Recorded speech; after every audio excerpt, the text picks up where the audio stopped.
Thanks for listening to Creative Control. While I have you here, please consider supporting Youth Empowerment and Support Services, otherwise known as YES. Based in Edmonton, Alberta, YES provides immediate and low-barrier overnight and day shelter, temporary supportive housing, and individualized wraparound supports for young people aged 15 to 24. They work collaboratively within a network of care focused on the prevention of youth homelessness by providing youth with the necessary supports to stabilize their housing, improve their well-being, build life skills, connect with community, and avoid re-entry into homelessness. Learn more about how to donate or otherwise support YES by visiting yess.org. Hey, this is Trevor from Halifax, calling in to say that I support Creative Control on Patreon because I think long-form arts journalism is a crucial part of music culture, and there's simply not enough of it out there today. Vish is a master interviewer, he lands great guests, and he has his finger on the pulse of the ever-changing music landscape, both here in Canada and abroad. For all of these reasons and many more, I think you should support Creative Control on Patreon too. To make your flexible monthly donation to Creative Control, please visit patreon.com/Creative Control today. I'm Visha's wife, and I will love him no matter what you do. And now he has me on the record saying that.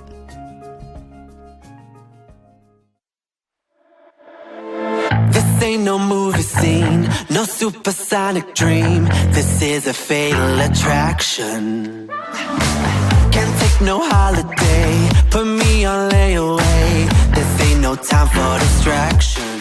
Priyanka is a world-renowned actor, singer, comedian, media personality, and drag performer based in Toronto, Ontario. Originally from a nearby city called Whitby, Priyanka first made waves as a dynamic television personality named Mark Suknanan and was a host on the Canadian children's network YTV.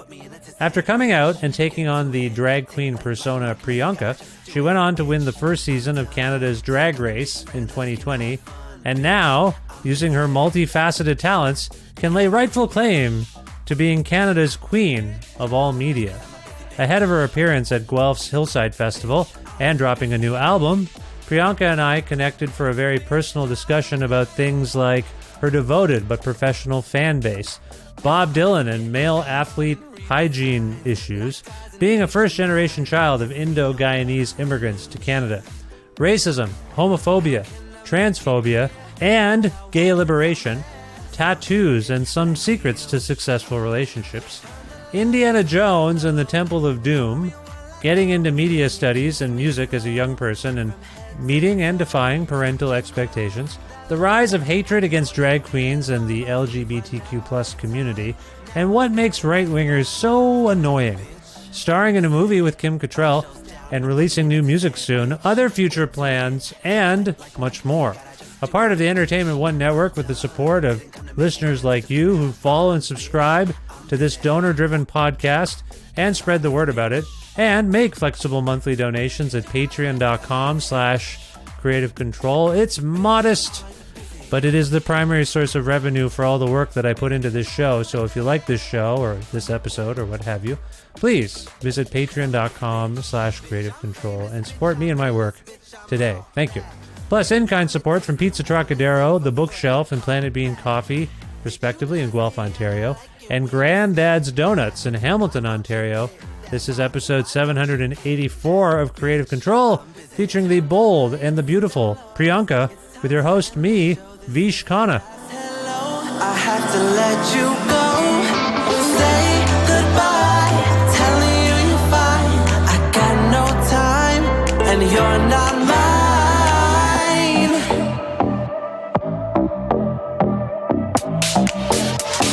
Bitch, I'm busy. Bitch, I'm busy. 5 shows down and it put me in a tizzy. Bitch, get to it. Hi, Priyanka. How's it going? Hello. Thanks for calling me on this wonderful rainy day.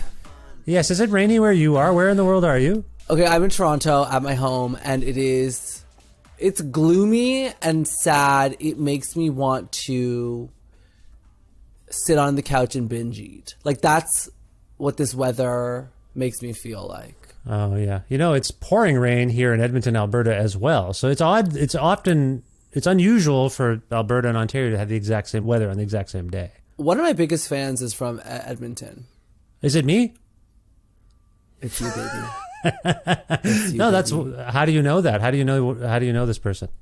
I mean, fandoms and stuff are so fun now because like everything is online, so you truly get to put a face to all of like fans of people who follow you online. And there's one girl named Sarah. She is a blonde girl, and she loves drag queens, drag race. She loves like celebrities too. Like she like just was at the Taylor Swift concert and all that stuff. And she became a big fan of mine when I got off Canada's Drag Race. And now it's funny because like you definitely have to like have boundaries with your fans because like they're fans, but she's so sweet and she does come across more of like a friend, even though I tried not to, you know, open up the floodgates to my personal life. However, I was doing the Junos, which were in Edmonton. Oh yeah, that's right. And I was in Vegas right before, and I usually, when I'm in the back of Ubers, I keep my phone on my lap. I don't put them in my pocket. So when I got out of the Uber at the airport in Toronto, the phone dropped out onto the sidewalk and like 6 different cars ran over it. Oh my God. So then it was like this panic of like, oh shit, like how do I get a new phone? Like I have to get a phone to get all this content at the Junos. Like I'm going to be meeting Nickelback. Of course, sure. So you have to. Yep, you have to. And you got to capture the moment. What's going to happen? When you encounter Nickelback, you have to have a phone. That's the rule. 100%. Yeah. Spoiler alert, they're obsessed with me. Are they? And, they love me. How could you not? I can see everyone being obsessed with you, but Nickelback surprises me just a little bit. I didn't think that they would be. I don't know why. I don't know them. They want some of this. They want some of this, baby. Anyway, so I had to call upon Sarah, my number one fan in Edmonton, to go to the Apple store, pick me up a phone, and drop it off at my hotel. And Sarah did this for you. Sarah did it for me very professionally. It's like she almost like flicked on her professional brain and was like, I picked it up. I left it at the hotel for you. Have a great day. It wasn't like, can I see you? Can we hang out? It was like, goodbye. I did this favor for you. I love that. That's amazing. I love Sarah. So a professional fan in that they had boundaries. They felt like they could help you the way that you've helped them, you know, in their lives. You've helped them feel fulfilled. You've given them joy, and they thought the least I can do is go. The least I could do. Go to the Apple Store. Now, did you reimburse Sarah for the phone? Those are not cheap phones. I prepaid for the phone, so she didn't even have to like pay one thing. She just had to go pick it up. That's lovely. And so, she could have stolen the phone and had a free iPhone 14 Pro Max in her hands, but she didn't do that. She's very respectful. Well, wow. That's an unbelievable amount of trust for you as well. Then to ask us whose phone would you want to pick up for them? Like who's your celebrity person? Whose phone? Well, most of the celebrities I can think of are probably too old and don't use phones. Who? Well, one of my guys is like Bob Dylan. Okay, Bob Dylan, is he still alive? Yep. He has a phone. I don't know. What do you think he watches all that porn on? His computer? I don't think he watches. Wait a minute. Wait, this is quite a leap. He does. Why would you think Bob Dylan in particular is an aficionado of the pornography? I don't think that's ever come up.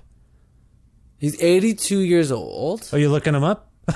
We're Geminis. Him and I are both Geminis. Yeah, I've seen him live a lot, Priyanka, like a lot. I'm a big fan. You're a huge fan. I wrote my master's thesis on one of his albums. That's incredible. He's still on tour right now. He's on tour at the moment, and I have not seen him. Okay, here's the thing.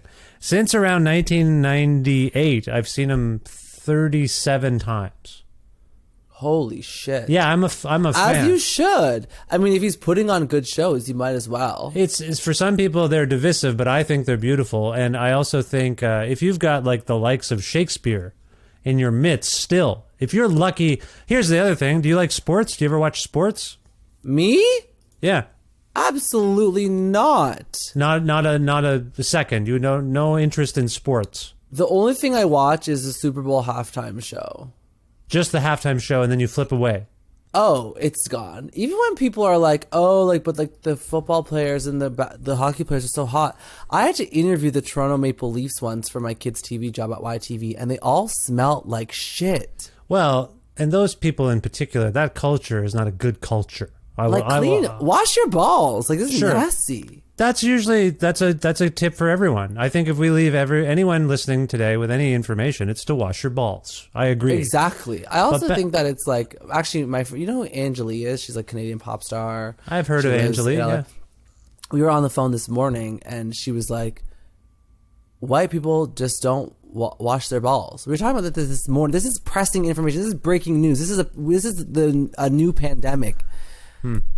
So anyways, that's what I came here to talk about. Wait a minute. You think the new pandemic is the lack of balls washing among the Caucasian population? Is that what you're saying? That's what I'm saying. You can quote me here. I think I've washed my... Yeah, no, I tend to... I don't know. This is getting too personal. Never mind. You're right. You think it's a particular affliction of the whites to not wash their balls? I don't know. I think so. Okay, but like actually to like dive deep into it, like not balls specifically, just like being brown. Yeah. Is that like whenever we would go out to families' events or like anything, like Guyanese, West Indian people, and also all other kinds of immigrant families, it is kind of like when you go out, everything like your skin has to be washed. You have to be wearing lotion on your skin. You have to smell good. Everything is like because it's just everyone's too proud in the culture. Yeah, you know? fair enough. Yeah. So that's where our like obsessiveness with like showering and washing our balls comes from. My goodness, maybe. So I'm Indian. My parents You're are from. Indian, yes. They're from India, and I was born here. I think How I'm Indian do you feel these days? not as much as I should. I moved away from my parents, and so we don't see them as obviously as much. They're still in Ontario. Yeah, I feel it's funny you bring it up because my kids are coming up, and I feel like they're not. It's my fault. I don't speak in Hindi in front of them. Every once in a while. How old are they? One's going to be, I want to say 12 soon, and the other is 8. Oh, do they watch Bollywood movies? No, we should get in. Oh my God, what are you doing? I'm a Your little- kids are going to be literally white boys who don't wash their balls now. Yeah, well, that's one of them's got the balls, the other one doesn't at the moment. But my point is this: I feel, I maybe have. I'm an Uncle Raj. That's how I feel. I'm not really as Indian as I should be. Here's the thing we did: we have family movie night every Friday night. My family. You have to watch Kuch Kuch Hote Hai or Kabhi Khushi Kabhi Gum with your kids. Like, those movies are classics and they still stand the test of time. I watched it recently with my boyfriend, who's Polish, aka white, and he loved it. Okay, I will make note of those. Do you remember a film called Umar, Akbar, and Anthony? Do you remember that one? No. That's an older one. So that's like I forgot 60s. Who's 70s. in it? Like Amitabh Bachchan or something? Yeah. Amita Bachchan's Okay. in it, and one of the Okay. one of the Khannas. Like my last name's Khanna. Although Oh, yeah. I say Khanna here in Canada because I used to go by Canna and I didn't like it. Kiana. And then no one could pronounce it, and then I know the proper pronunciation. It's Khanna, and I've sort of assimilated it to Kana because I think it's easier for the whites to say Kana, and because of Ratha Khan. Yeah, but it's actually when my Indian relatives hear me tell someone it's Kana, they're like, that means dinner. Kana time. Ah, really? I've been That's made fun of. funny. Yeah, but that's a little secret for the whites listening right now. It's not exactly how I you love pronounce my that. last name. Yeah. I think that, you are, even though sometimes you feel like you're not as Indian as you are, don't forget that you are still a visual representation Of course. it. People look at you and they're like, that is a brown man. Well, it's funny you say this. I moved to Edmonton, and the pandemic starts, and I start wearing the mask in the grocery stores. And I noticed some of the older white people in Edmonton are looking at me. They're not wearing them. They always do. I know, and I realized, I'm like, are they looking at me because I'm wearing a mask? Or are they looking at me the way they usually look at me? I forgot about the gaze that you get as a person of color in the grocery store. And I find it more rare now, but when it happens, it feels shocking. You're like, oh, right, racism is alive and thriving in Yes. these parts of the world. yes, well, particularly, no offense to my fellow Albertans, but it's definitely feels present here, even though there's a large immigrant population. You mentioned you were here for the Junos. Have you spent much time in Edmonton or Calgary, Alberta? Yeah, I'm always in Alberta, it seems like. Like when I was on Drag Race, there's a local gay club in Calgary called Twisted Element. They had me like 4 times during the season. I went back after the season. I played an Edmonton Music Festival. I'm there for I'm in Calgary Stampede on July 12th at Badlands with Pablo Vittar.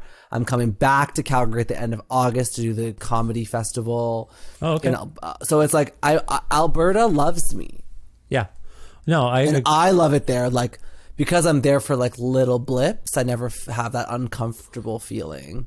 Oh, I was gonna ask you if you feel as you travel around the country, because I think Canada has vibes.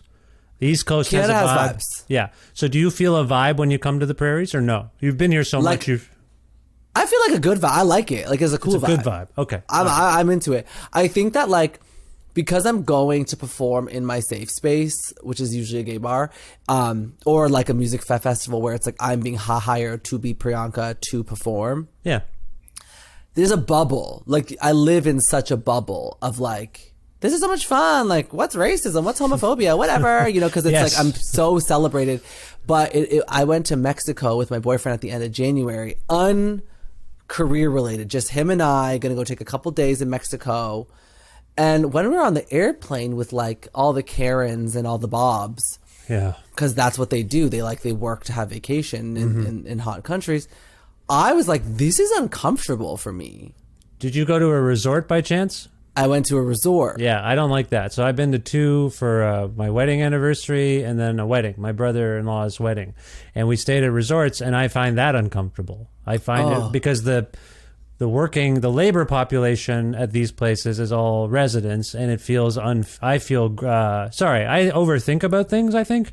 I'm not comfortable when I think other people are uncomfortable, and are being exploited.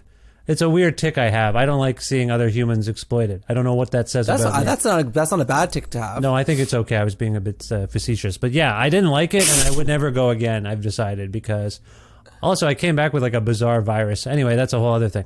My thing is, I don't That's a like. whole other podcast. It's a whole other episode of the show. But yeah, did you feel uncomfortable at the resort because of that? Yeah. I was like, oh, this is what it is to feel uncomfortable as like a queer POC person. Yeah.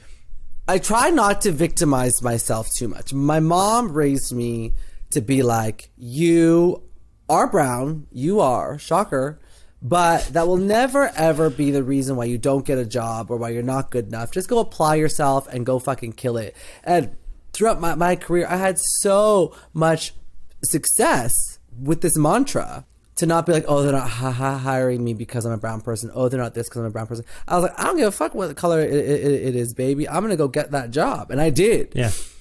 So now, the older you get, the more educated you get, the more ignorant you get. Sorry, the less ignorant you get in terms of like what you learn about racism and being in these spaces. You're like, oh yeah, my boyfriend wants to hold my hand on this resort in Mexico, and I feel uncomfortable because it's all white people from Texas, Alberta, even some Ontario. Like it's everywhere. And I'm like, the last thing that I want to be called is some sort of slur, and it ruined my whole vacation. So it's almost like I want to hide from everyone to protect my peace. Yeah.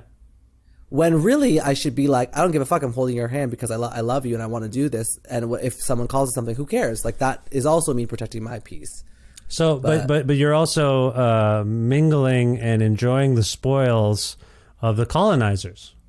That's the that's the feeling I had. I'm like, oh fuck, I am with all the white people, and they're the ones who are like, this is weird. I didn't like it. I was thinking about the land use. Anyway, I'm just telling you, I overthink. I enjoyed myself. It was fun, but afterwards you reflect. You're like, what the hell was that? Do you overthink in your relationship with your wife too? No, it's my anniversary today. Oh my God, happy anniversary. How many years? 16. Holy shit. 16 of the wedding stuff, and then add another, what was it, 5, 6? 6? 5. So we've been together, what did I just say, 21 years. And what's the secret? She is very patient. Yeah, patient. She is very supportive and patient, and I try to be the same, but I lucked out.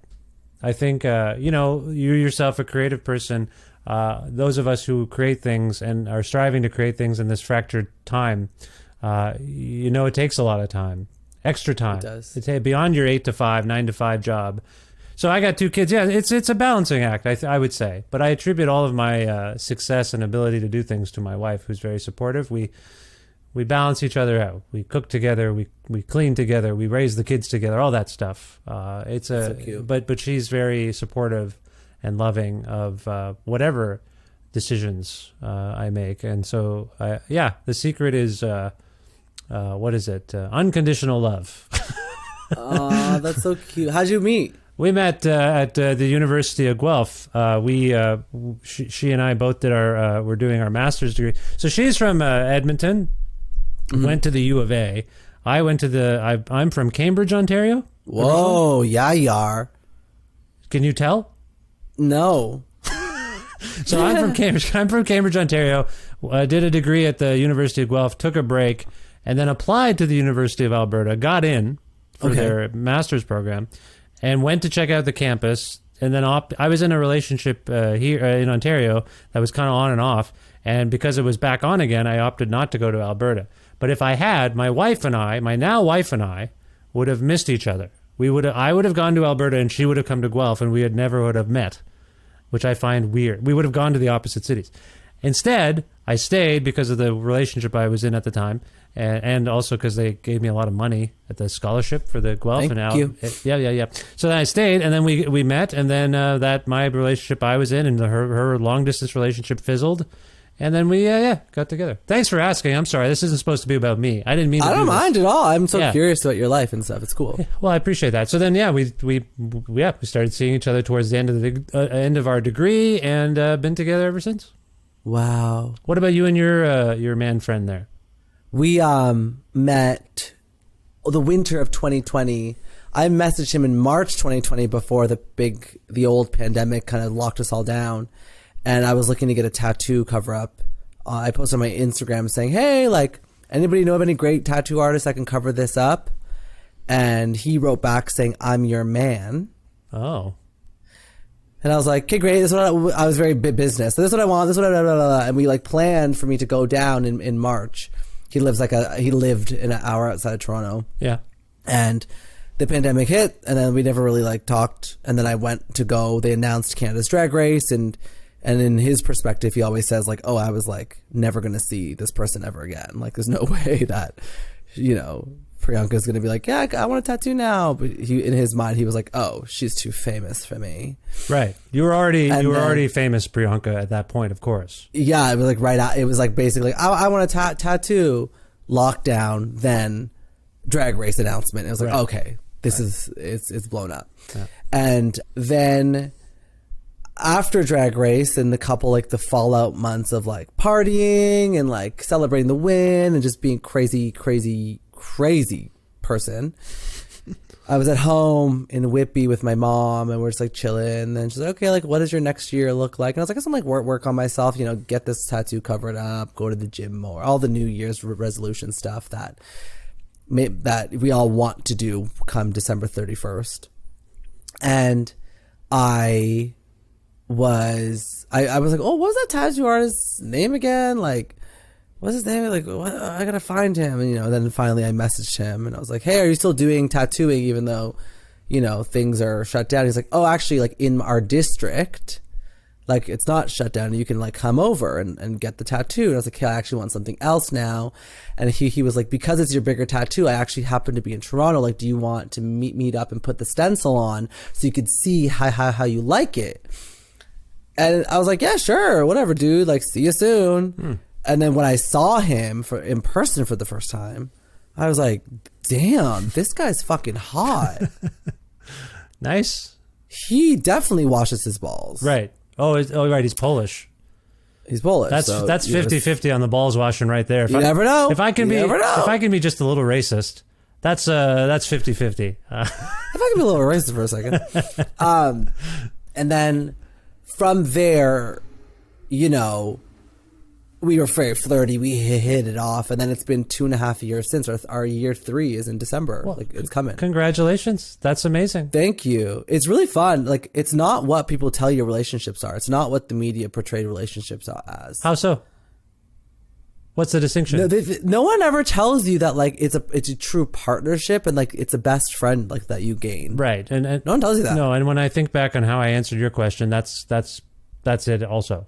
My best friend and I are working. The thing is, when you have the children, the relationship changes because it's you're like, oh, this is actually now sort of a job. Like you have tasks and roles and responsibilities to other people and you're managing them. If I may sound, I don't mean to sound like a cold parent here, but that's part of, okay, we got to get there's a schedule, there's food, we got to do a whole bunch of stuff. And then you need a partner for that. My wife went away actually to Ontario for about 7 days a month ago. And it was very difficult, I will say. Like it was very hard because I was missing my partner. And so that's nice. So similar question for you. Is this, well, it's two questions. Is this the longest relationship you've been in? And secondly, what do you think the secret is for you? 3 years. 3 years in. Yes, this is the longest relationship I've been in. The guy before him, he was like an on and off for a couple years where it was just very toxic. Get together, I love you. Break up because I'm jealous and how he gives me anxiety. He wants to be with me. I don't want to be with him. I want to be with him. He wants to be with me. It's like, all these back and forth bullshit. Yeah. Drama. And that's what you kind of think our relationship is based on what the media told us anyway. So yeah, I'm no drama Connor. We don't have drama. That's the other thing I will say. The relationship, not anymore. The relationship I was alluding to that preceded the one with my now wife, I think I was broken up with 7-8 times. Wow. And I was always like, well, I was always heartbroken, but I was like, I don't have any problems here. Except for the fact that you keep dumping me. Yeah. I'm good. And for some reason, my self-esteem and whatever else was like, I just didn't stand up for myself, maybe. Yeah. I think one of the times I'm like, okay, fine. Maybe this is finally done. And then it just kept... It's just toxic, happening. I guess toxic and... It's like toxic thing, yeah. But I'm friendly now with that person, and they often express regret about... How does your partner feel about that? I think okay. No, I know okay. It's fine. Again, like we're adults. Yeah. Maybe if we were teenagers or whatever, I mean, I think it's good.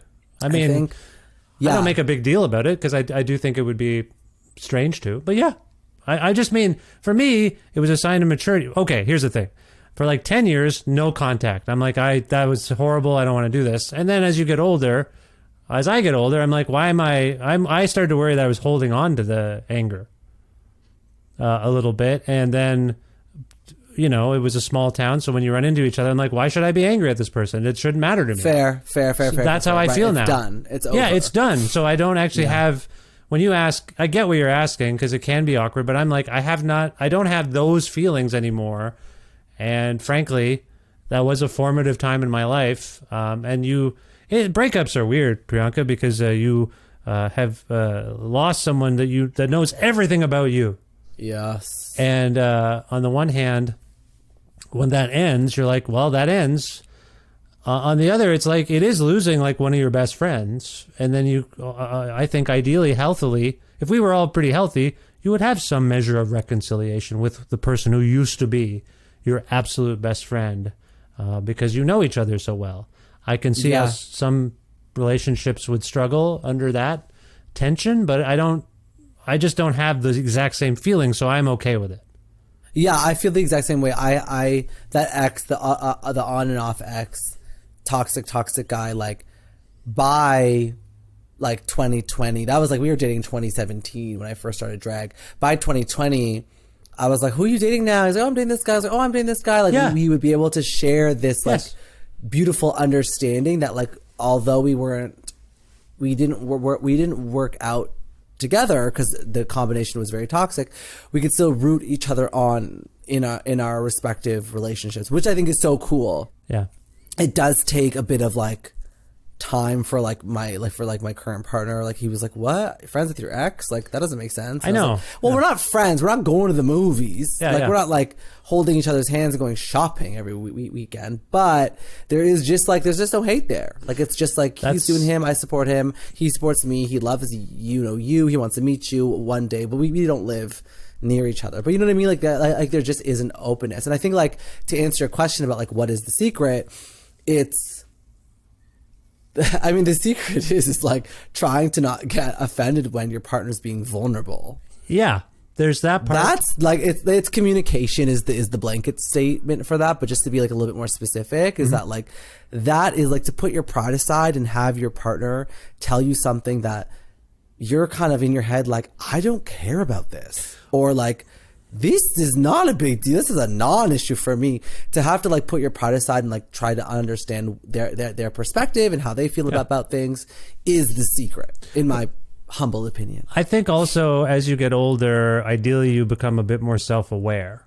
And yeah, true. In my 30s, I observed about myself that because despite what I was saying about that previous relationship, I do stand up for myself, and I also unfortunately have no poker face. If I'm uncomfortable, if I'm upset, you see it on my. Everyone says this about me. Like I'm my work colleagues are like, I can see you, even if you're not shaking your head, Vish. Like it's shaking. It's like we know. And so if we ever played poker, Priyanka, you would clean my clock. I don't have. 100%. I can't. Well, maybe you would anyway. But I'm just saying, I can't fake it. So my point is, in my 30s, I realized I had, including the ex, 2 or 3 what I would call sort of dormant, but within me, like a few grudge matches with people. Because I stand up for myself and I don't take bullshit. And if someone does something to wrong me or my friends, I can hang on to that distance of like, I'm not, whatever. I'm not going to forget it. I have the memory of an elephant. But in my 30s, I'm like, I'm going to quash all grudge matches. It's not healthy. I feel like it's always going to be there if I don't quash this. So in a little bit of selfishness, I quashed the grudge matches that I could and said, look, I know we've had our difficulties. I don't think this is healthy. If we're in the same room together, why don't we just be civil or whatever? And I did it. And most of them worked out. Or I love that. And I think that's where I'm coming from with what we're both talking about. I think the exes. Yeah. The exes. My mom taught me this lesson. Like when you're younger, as you just said, like you really hold on to those dramas and those traumas, drama. Yeah. Yeah, I totally agree with you. Like, my partner was like, "Oh, I didn't know so and so was dating so and so," and so like you never. And I was like, "Oh yeah, I knew a month ago." He's like, "Oh well, why didn't you tell me?" And I'm like, "Cause like I don't want to bring bad energy into my house. Like I don't care about those people. Like those people, like those people don't matter. It doesn't really do anything for us to gossip about those people." And I think that's kind of the heart of it is when you have a relationship in your community, it's a public thing, and then when it ends, there's intrigue about it, but it's kind of nosiness. Yeah, it's very personal, and then people want to know. Oh, and then they see you talking once you're in new relationships. What does that mean? Well, it means nothing. Or I mean, it can. Sorry, I understand that sometimes people rebound and whatnot, but I don't know. I think a lot of it's mired in like people like projecting sexual tension on things. Yeah. When again, a relationship is more than that. It's an emotional and intellectual connection that you miss as much as anything, right? So 100%. Anyway, why am I'm not an expert on these things. I love this. This is a great conversation. Okay, good. I appreciate that, and I appreciate your insights on it. You mentioned your mother. I know in my upbringing with immigrant parents, they had certain expectations about what I would become, who I was. Oh, what do they think you're going to become? A doctor? Doctor, lawyer, arranged marriage. Yeah. Okay. Growing up, a lot of, I would say, cultural. Sorry, are you first generation in Canada yourself? Did you have siblings? Yes. So I don't know about you, but I had the thing where my parents were new to the country and had children, and then very immigrant-y. Like, I mean, they had jobs and they did all the stuff, but when we would come home, it felt like I was in India. Hindi was spoken, Indian food, wow. A lot of nationalism. Oh, India's the greatest. Let's watch Indian movies. And then when I would go to school, I would smell like Indian food on my clothes. Yeah, and, yes, you would. But I was relatively, like, I'm not trying to toot my own horn. I was relatively popular in every school. Everyone seemed to know who I was, and I was friendly and all that stuff. But really felt that clash. Did you have any of that, like your home life and your Canadian school life, if you will? Yeah, I was very at home, especially I spent so much time with my grandmother too. It'd be like, Bollywood movies, chicken curry, roti all the time, and very culture, like just what they knew best. And now as an adult, I love that shit. Like if I could eat some dal and rice, that's all I want now. As a kid, I'm fucking obsessed. As a kid, I like, you fight it because I remember being mad that my mom didn't pack me a bologna sandwich to school. It's insane. So there's hot chicken curry in your fucking thermos, you little ungrateful child. It's insane. And you're crying because it's so insane. It's the brainwash of wanting to fit in. Yeah, absolutely. But now, seeing how North Americanized people have become, I really, really wish that we appreciated those moments more. Like, like going home and like, your house is your mom's cooking a fresh pot of whatever the most spices she could put in a pot, and all the windows are closed and all your fucking clothes are going to smell. and you know what I mean? Like as annoying as it is and as embarrassing as it is growing up in Canada for a kid to be like, you smell like garbage, you fucking, whatever they would call us growing up. I think that like, I definitely struggled with it. I didn't know any better as a kid. And then as I got older, I started to hide, my culture and became more, white, tried to become more white. Yeah. And it's funny because now that I'm where I am in my life now, all what I ever talk about is being brown. Yeah. And brown people food and how important it is and blah, blah, blah, blah, blah. Because like these kind of conversations weren't the conversations they were having back then because they had nothing to compare it to. Like exact same relationship. Did you grow up in Toronto? I grew up in Whitby. Whitby, like 45 minutes outside. Yeah. Oshawa, Whitby area kind of thing, right? So blue collar, small town. Cambridge, ostensibly, it's an hour from Toronto, but sort of like not a suburb of Toronto, but kind of. So I grew up in that small town and then went to university and had the exact same experience of you of kind of like, I don't want to be Indian. Why can't we just order Subway or fast food? Pizza. Yeah. And then I went to university and it didn't happen in high school. And to be honest, I didn't feel that different in high school because there were a lot of, whatever. It was a cultural milieu of backgrounds and whatnot. I didn't feel that othered, if you will, to use a word from university from 20 years ago. But my point is, I get to university and then these university students, my fellow students would be like, wow, so did you grew up in, your parents from India, did you have Indian food like all the time? That must have been amazing. I'm like, you think so? They're like, yeah. And then I would go home for the weekends, living with whoever I was living with, and I would come back smelling like the Indian food again. Of course. And then sometimes my parents would give me Indian food. Yep. And the white roommates would be like, can I have some of that? Can I have some? And then they would mow it. And I'd be a little embarrassed initially, and then I'd observe these people like a sociologist, like an anthropologist, the whites just mowing the food. And then I'd tell my parents who'd ask, did you eat the food? I'm like, well, I ate some of it. My roommates ate most of it. They'd like, the Canadians like the Indian food? Yeah. They were baffled. Anyway, I didn't realize it's so funny. Like that makes my mom and me like the happiest when like my friends are over and there's my kind of food and they're all enjoying it and it means so much to them. But did it surprise your mom or your parents? Yes. Oh my God, totally. It was even shocking to me. Like I brought a bunch of friends over to my house in Whitby. My mom cooked curry and dal and everything for them. And they couldn't believe what they're eating. They're just like, this is the best food I've ever had in my life. Yeah. And I as I reflect on it, just the shock. My mom will still ask if I say we bought, like I did it the other day. I was trying to tell you earlier that we have family movie night. And, and the closest I've come to showing them a movie based in India, unfortunately, we got into India. I love Indiana Jones. That's a big thing for me. But and my kids have seen Raiders of the Lost Ark and The Last Crusade. But I didn't want to show them Temple of Doom. Do you know these movies at all?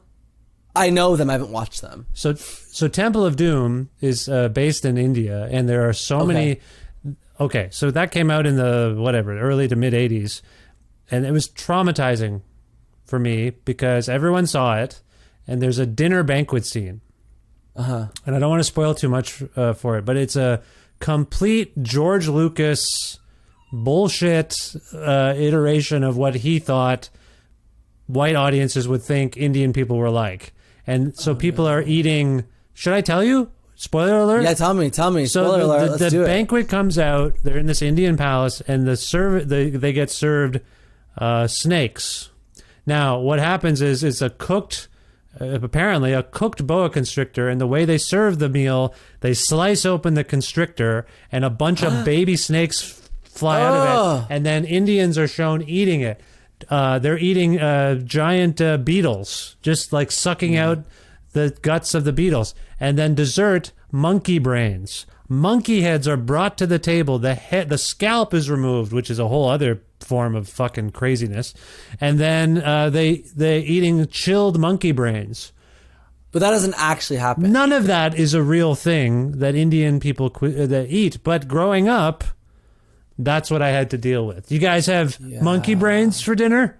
And you're like, Jesus fucking George Lucas. Why? I know Spielberg's involved too, but Lucas has a thing with confusing. You know, remember Jar Jar Binks? Remember that guy? Yeah. He's weird with the racism, the stereotyping. It's like so bizarre. Anyway, why was I talking about this? So I decided we also tend to eat out, order takeout on movie night. So I said, love that. You know what we're going to do, kids? I'm going to order Indian food. So, because we're going to show you a movie, and it's disturbing in many ways. I hope you can handle it. Let me know if you want me to shield your eyes or turn it off. But there's going to be a scene, and I don't want you to think that's what Indian food is. I know they don't think that. Right. So we had an Indian buff. It was amazing. I had Indian food recently for the first time, and my measure of good food is if it's as good as my mom's, and this was close. And was it? Close. It was close. Yeah, it's never as good as your mom's, but it could get It's close. something about the recipes, I think, and the anyway, it's great. I'll give them a plug. In Edmonton, go to Why Not Indian. I don't know why they called it that. It's like the letter Y, not Indian, and there's no bad answer. Why not I'll Indian? try it. I love Indian food. If Because you're Indian food for me is different. Like I'm West Indian, so Yes. mine's more like Caribbean inspired food. Yeah. Our curries are more like salty and spicy versus creamy. Mm-hmm. And our dals are very like it's just lentil soup essentially, but like seasoned with like oil and jeera and all that stuff. Oh, nice. It's very spicy. So Indian food, like traditional India from India food, is like a treat for me. Yeah, Even man. though I am a brown person, it's different. But the food is different. It's a different experience. So you grew up, and it sounds like your parents had this. Sounds like we had very similar trajectories. They were Yes. cognizant that you were trying to fit in and whatnot, and I hope they were. I can't tell if mine were. They were just like, you will be this. India's the best. Right. India forever. And I'd say, why did you leave India if it was the best? And that's when I became a punk, because they didn't give me a good answer. They'd be like, well, it's better standard of living here. I'm like, so then why is India the best? Explain these things to me. Why do you believe in Hinduism? Like, what is that? Why are we doing these pujas and whatnot? Well, we just do them. And then I became like, I'm going to question things. My main point here is you've alluded to what it was like growing up. Did you face challenges with your parents about who you were and who you wanted to be? Because I was always interested in the media, and I as much as I did university and did English degrees, I knew I was obsessed with this kind of thing. Talking, interviewing, music, arts, comedy, culture, and that my parents were very worried. They just wanted me to have money and stability, and they wanted me to marry an Indian girl. Absolutely. Indian girl, by the way. My sister came out, if I might. Yeah, she's out. I don't have to hide this anymore. And it was like my mom actually had a heart episode. Like it was that severe of a situation for my parents. No. Yeah, and I don't want to be like I'm that. not surprised. Yeah, but yeah. So sorry, this has really been a lot about me, and I'm sorry, Priyanka. I love it. I appreciate that. I appreciate your empathy towards hearing stories like mine as well. I relate. Yeah, no, I know you do. So can you talk a little bit about what it was like actually becoming yourself in your household, if you will? Because you've got a lot of the same things as me. Media. Definitely. Yeah. I think like it was interesting because like anything to do with my sexuality was grouped together in like, oh, he's just trying to be on TV. It's like, why is he flamboyant? Oh, it's because he's like he's an entertainer.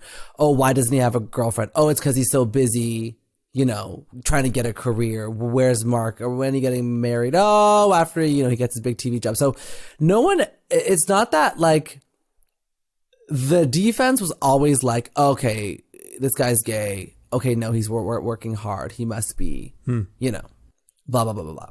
So that was interesting for me to go through, because then it became, I believed that for a long time. I mean, I suppressed my sexuality so deeply that I didn't really think about whether or not I was gay. I mean, I obviously had some thoughts, and I was hoping that like I was going to be a bisexual person, and I would like have a wife and then have like guys on the side. Like it was very just like whatever's easiest to not like make noise, you know?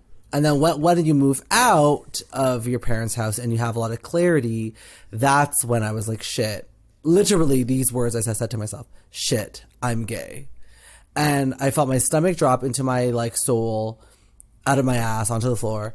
And I was very nervous because I was like, maybe I'll still have this wife, and maybe I'll still like not have to go through this. And my parents at the time never questioned it. They never asked me that they didn't care. But for me personally, it wasn't until I met someone and fell in love with them that I was like, oh shit, I must be gay. Like this is, if I could feel this way about a man, like I was born this way, baby. Like this is happening. How old were you at this time? I was, when was this?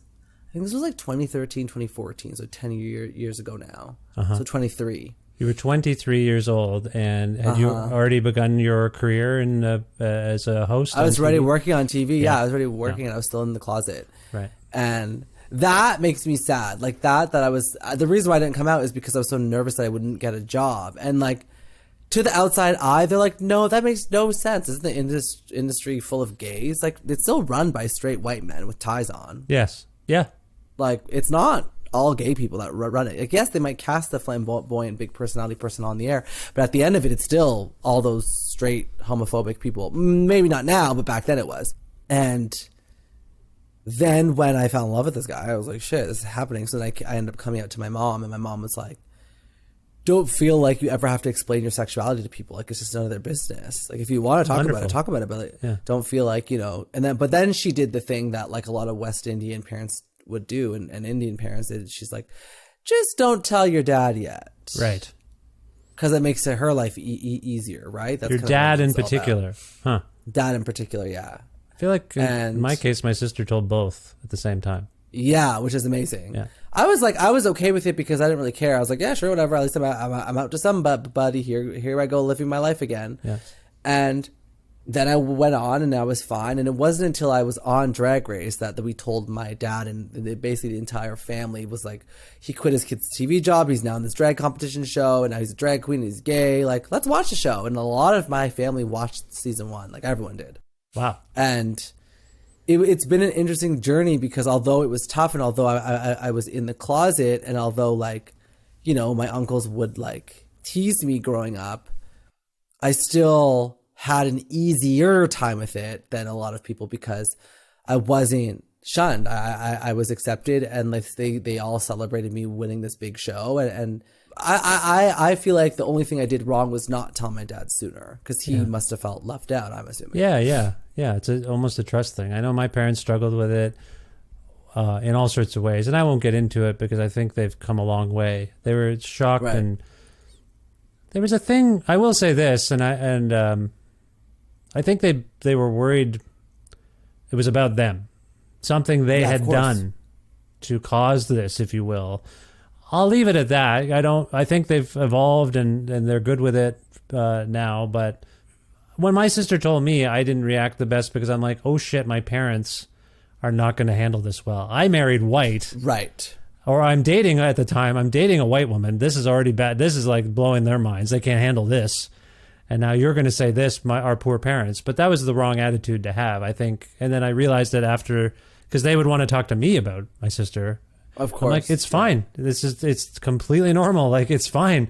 And they just couldn't reconcile that. So, but it sounds like you had a really supportive reaction. It was, yeah. That's great. It was. And my mom really drove the car for that one. You know, she was very vocal about, like, my son is gay, and if you have anything to say about it, go fuck yourself. Like, she was very, everyone, there was no space for anyone to show any kind of hate because it was very just like, you know, if people would tell their homophobic jokes, she would like shut it down immediately. Like I was very protected. Well, that's amazing. The other side of it for me, as I alluded to, was vocational concern. You are arguably the queen of all Canadian media right now. Thank you. Just so people don't get it twisted, how would you classify or rather, can you categorize? No, that's also the wrong thing. Can you enumerate all of the things you currently are doing? Because I don't want to miss anything by starting.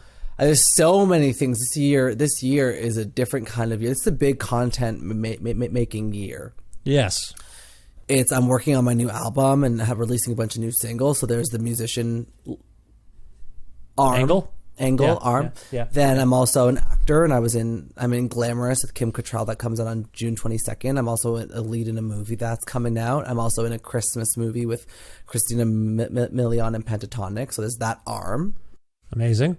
I'm also a live performer, so I'm constantly on tour, touring my music. I'm playing the Calgary Stampede. I'm playing that comedy festival. I'm playing Saskatchewan Jazz Fest. I'm playing Ohio this weekend. I played LA last month. Like I'm always performing, which is amazing. The Hillside Festival in my hometown. Yes, Guelph. Guelph. Yeah. And I'm also gonna have a YouTube series. I'm actually filming my first YouTube video today, where I just like talk shit, react to some old kids TV stuff, react to some drag race videos, just kind of like keep on entertaining people. I'm also a special correspondent on eTalk. Which is so cool, especially this year. This year, for that to happen, like I get to be on drag, I get to be on the show in drag, I get to be in the show out of drag.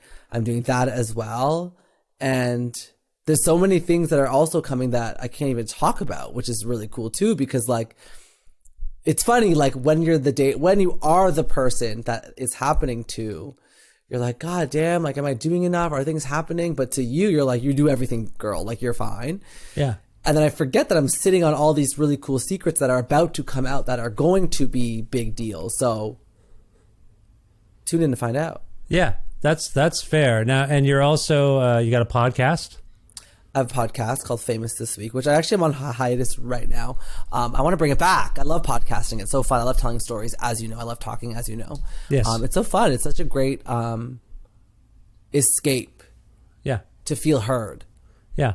And Instagram is Instagram maybe your primary social media thing? Instagram and TikTok, yeah. Instagram and TikTok both are thriving. So you're corroborating what I said earlier by describing you as the queen of all media. In Canada, right. At least in Canada. Maybe North America. You're in the running, I would say. I'm in the running. Thank you. I'm in the running for sure. Yes, I am. So, back to what I was saying, because I had that resistance about even pursuing what I wanted to pursue instead of the traditional routes towards money. Can you describe what it was like to grow, when you started to pursue what you pursued in school with your parents versus how they've maybe evolved on their thoughts? I think like at first my mom was very like, just do whatever makes you happy because then you'll succeed in it. Yeah. So no one ever had an issue with me doing TV stuff. Also, like I went and like I volunteered at a TV station because I wanted to see if I liked the industry. So I was already doing the groundwork to make sure it's something that I liked, and I was succeeding there too. Like they put me on their local TV show. I was the host of this show and I was editing this story. So for my parents, they were like, oh, my son's being so celebrated in this smaller form. It's for sure going to happen for him when he goes to school. So yeah. It's almost like school wasn't wasn't a shock. It wasn't a shock that I wanted to go to TV school because from the age of 15, I was always volunteering at the TV station. So, okay. And that's what I tell all people is that like, the reason why your parents are sometimes shocked about what you want to do is because sometimes you don't lead with that. Like, hey mom, I want to be a singer. And parents are like, when like when did you all of a sudden want to be a singer? Like, whereas like if you're constantly singing in your bedroom, posting videos of yourself singing, like you're already doing the work before you go to school for it. Yeah. Like I feel like that's easy for any parent to see be a successful path. Because if you're doing well on that online or you're booking a bunch of festivals and you're a local singer, say, like your parent is going to be like, yeah, this makes sense. Like I see it for you because I've shown you. Well, it's one thing to not be surprised that that's what we end up doing, but the doubt I faced about what I wanted to do, and like I'd asked for lessons to play music, and it was very hard to get to it. Like I play music, and I made many records with various people, and play drums and all that sort of stuff. But it wasn't. I had to kind of hide it a little bit. I feel like from my parents, they were disapproving of it. Did you express? You mentioned music. We've talked a little bit about your media and TV stuff. Did you pursue music much as a teenager or as a child? No. The music thing was something that I always wanted to like subconsciously do. Like I like took guitar lessons. I was so bad at them. I asked to go to dance. My mom said no. So then I like locked myself in my bedroom and taught myself how to pick up choreography off of music videos because one, I had the time to. Like, what else was I doing as a kid? Yeah. And two, I was just like, I want to be good at this because I want to be a big pop star one day. And that was my big underlying guilty pleasure of a dream that I never really voiced. Like, it was always like, I want to be on TV. I want to be an entertainment host. I want to interview people. Now I don't give two fucks about that shit. I want to entertain people with my music and with performance art, not just interviewing them. Do you know why your mother said no to dance lessons? I don't know. I have a feeling it had something to do with money. Oh, okay. That's what I would assume. I couldn't imagine, based on like how supportive she's been for everything else. I couldn't imagine her being like, "No, I don't want to put you in that because that's too gay." Like I just simply couldn't imagine that. No, I sorry. Yeah, again, you've got two things going on. Again, I view most of the resistance I got as sort of practical resistance. Like, what is that? Why would you waste your time doing that when you could be doing read a book or study math or whatever? And I'm being very reductive. And I sometimes catch myself, because you become your parents a little bit. Like, you do. My son is obsessed with video games. And they're different though than when I played video games. It was just complete escapism, and you had the parameter of like, I'm going to shoot the puck at the net and that's it. They're world building, these kids. Like it's very interactive, and they're on the phone with their friends and they're or whatever, they're playing together online.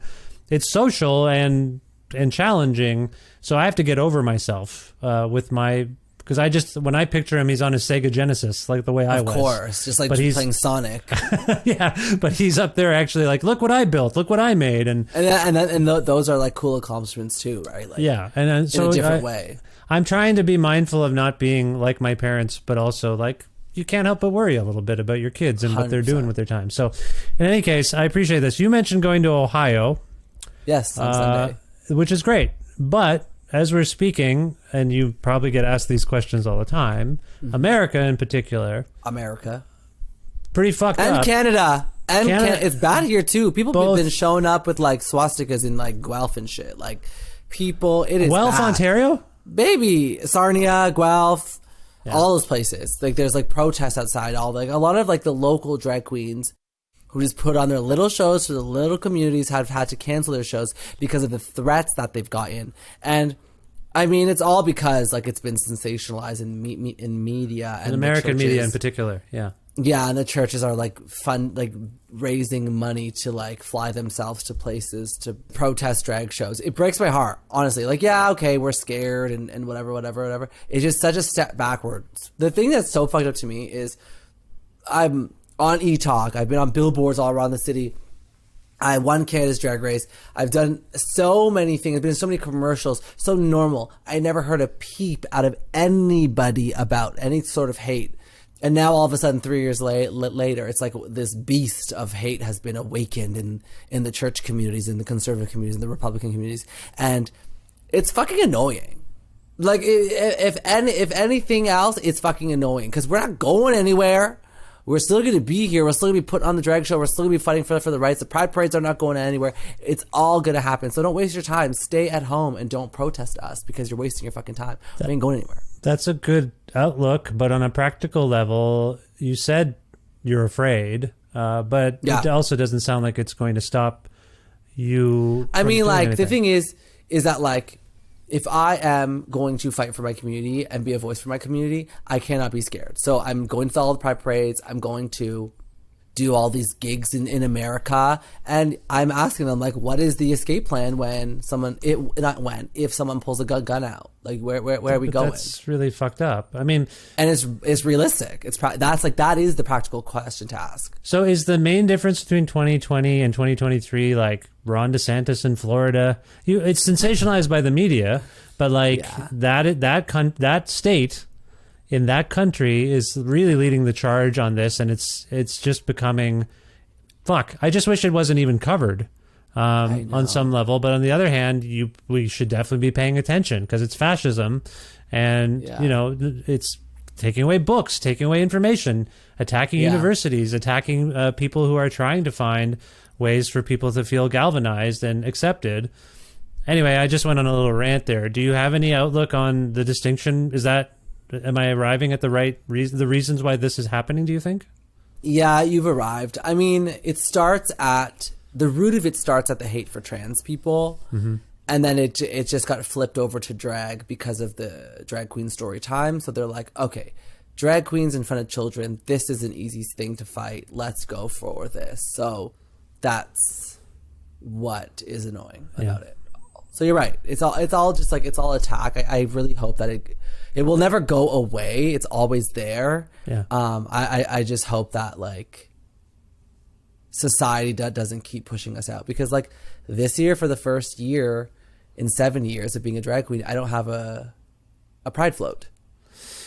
Yeah. For what it's worth, I have Pride Sunday in Toronto as one of, the most famous Canadian drag queens. I have it off.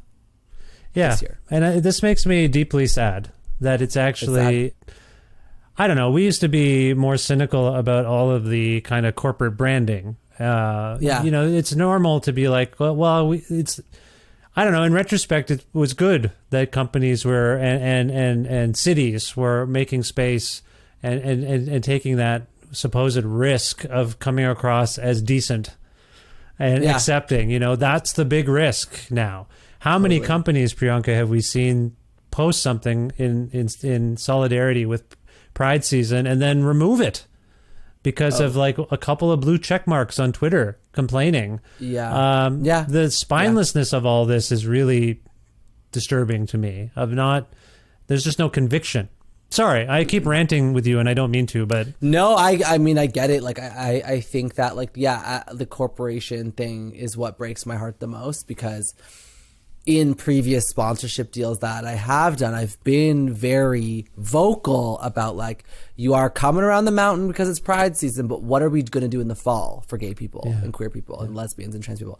What are we going to do in there? Because it's also a very lucrative time for queer people too. So it's like, get your fucking money if you can. Yeah. Because already it's hard enough for a queer person to get a job. So yeah, it's an interesting thing, but I've tried to do my due diligence of having many meetings with previous sponsors, and they seem to be listening. So, but I'll let you know how that pans out. Listen, I just want to say, as we start to wrap up here, that I appreciate everything you're doing. I appreciate the joy you're bringing people. I appreciate the joy you clearly have for life. I didn't mean to end on a dour, shitty note, but no, I don't mind at all. It's great. It's sort of part of the deal right now is just trying to figure out what the hell's going on. And I know it's impacting you and your community in a particular way that I find really disturbing and frustrating. So I appreciate your insight and something of a positive outlook about it. And we're going to keep going. Yeah, as we do. Now, you alluded to the fact you have secret projects coming up. Many. I know. And this is usually the point of the show where I ask people I do some housekeeping. Among the things I'm going to ask you to do soon is to pick a song for us to go out on from one of your latest singles, maybe. I'm also going to ask you in a moment where people can go to learn about you and follow you and all those sorts of things. But I will start off with future plans. As much as you can detail right now, is there anything, like we've talked about a few of your immediate plans as we're speaking, but maybe for the rest of the summer or this year, anything you want to allude to right now that we haven't gotten to? I think like I'm just going to manifest a few things here. Okay. I really just want to continue to entertain people and make them happy and make them laugh via YouTube, TikTok, Instagram. I cannot wait for my new music to come out. I really feel like it's going to be the thing that takes me to the next level. It's going to be like, holy shit, this is a fucking pop star. And I want to do more acting too. It's so much fun. It was so challenging to do acting. And I really can't wait to do it again. So I'm manifesting. I'm using this space to manifest as I have a candle lit in front of me. Nice. So okay, I'm so a we're witch. in seance mode or something. We're seancing. We're bringing back the dead. Okay, well that's lovely, and I wish you all the best with all those things. And knowing you, I think they're all going to happen. Plus, we Thank had you. a seance, so it has to happen. There's now. a candle lit, so There's a it candle. just has to happen now. So if people want to learn more about you, where would you like to Yes. send them? Yes, come to my house. Just joking. Come to my Instagram at the Queen Priyanka, TikTok at the Queen Priyanka. I have Facebook, I have Twitter, all the same handle. If you just want a general overview, just Google Queen Priyanka and you will find many, many things and watch many videos of me doing interesting things. Enjoy. I also have like all these music videos that you should probably watch too. It's the cinematic universe is so iconic. So go watch those. And that's it. Uncompromising and eclectic pop music, if you will. I appreciate that as well. We've been enjoying it in the house. Although I've had to fast forward through some things because my kids are in the minivan, and I'm like, it's maybe a little too much. I should pay more attention to that E beside the song there that says it's explicit. But they hear all sorts of things. It's fine. I'm kidding. My point is, thank you for those things. If we can go out on a song from maybe one of your latest songs, what would you like to go out on and why? Ooh, let's go out on... Can you play Bad Bitches Don't Cry? It has bitch in it. I can do anything I want. It's a podcast. Yeah, absolutely. Great. Yeah. We're going to go on Bad Bitches Don't Cry. This is my latest single, and I wrote it all about a guidance counselor in high school that told me that I would never be a star. But bad bitches don't cry, bitch. Okay. This is Bad Bitches Don't Cry by Priyanka. Priyanka, this was, for me, an immense pleasure and an honor. I hope you enjoyed it, and I wish you the best of luck in the future. Thanks so much. Thank you. You're amazing. This is so fun.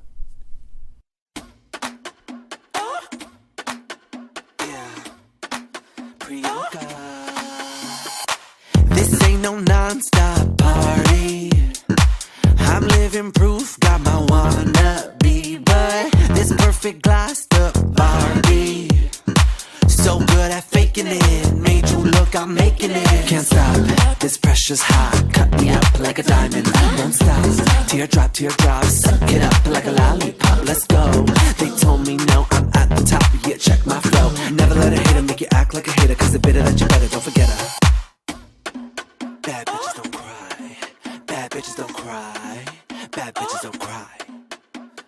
Bad bitches don't cry. I get so hot on my emotions. I get so sad, but I don't show it. Bad bitches don't cry. You know we don't cry. Wow. This ain't no pity party.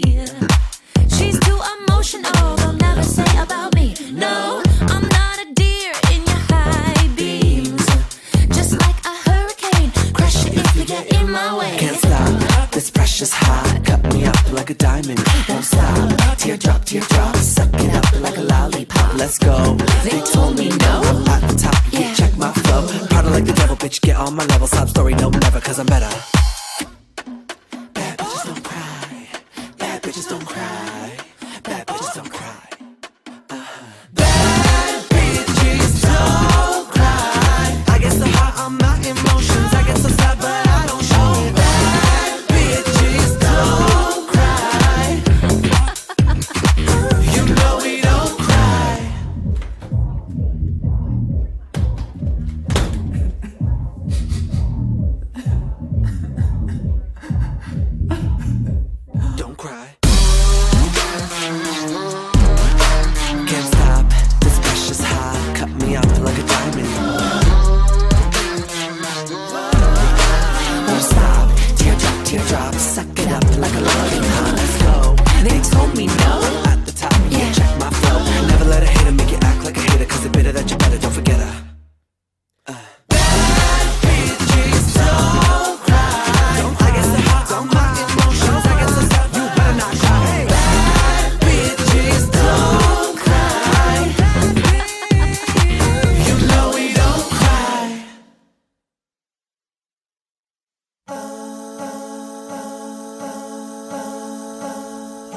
Well, it wasn't my intention for all of you to learn way more about me than you usually might on this show, but such is what happens when you have a nice conversation with Priyanka. What a lovely chat. I enjoyed it, I know, sorry. Sorry if you learned too much about me, it's not my plan.